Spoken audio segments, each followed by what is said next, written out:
भगवान शिव को डिस्ट्रॉयर क्यों कहा जाता है और उनके जन्म के पीछे का क्या रहस्य है।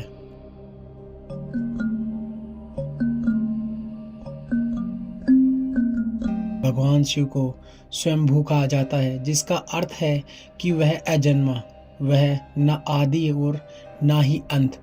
भोलेनाथ को अजन्मा और अविनाशी कहा जाता है। तो आइए जानते हैं उनके जन्म के पीछे का क्या रहस्य है। त्रिदेवों में भगवान शंकर को महत्व स्थान प्राप्त है। भगवान ब्रह्मा सुजनकृता, भगवान विष्णु संरक्षण और भगवान शिव विनाशक की भूमिका निभाते हैं। त्रिदेव मिलकर प्रकृति के नियम का संकेत देते हैं कि जो उत्पन्न हुआ है उनका विनाश होना तय है। इन त्रिदेव की उत्पत्ति खुद एक रहस्य है। कई पुराणों का मानना है कि भगवान ब्रह्मा और विष्णु शिव जी से उत्पन्न हुए।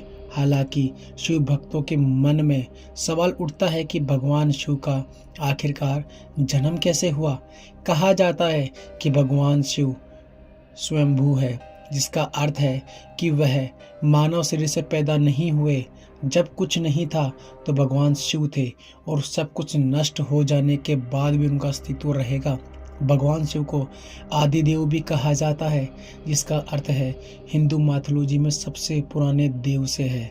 वह देव में सबसे प्रथम है। हालांकि भगवान शिव के जन्म के संबंध में एक कहानी प्रचलित है। भगवान ब्रह्मा और भगवान विष्णु के बीच एक बार बहस हुई कि दोनों खुद को सबसे ऊपर बताने लगे थे।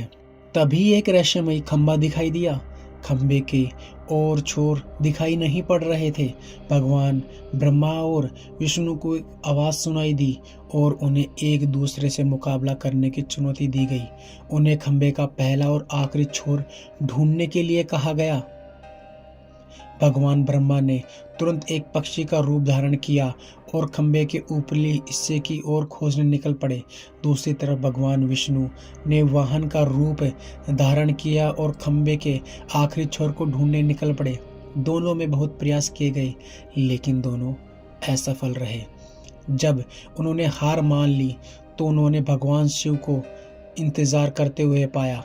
तब उन्हें एहसास हुआ कि ब्रह्मांड को एक सर्वोच्च शक्ति चला रही है, जो भगवान शिव ही है। खंबा प्रतीक रूप में भगवान शिव के कभी ना खत्म होने का स्वरूप को दर्शाता है।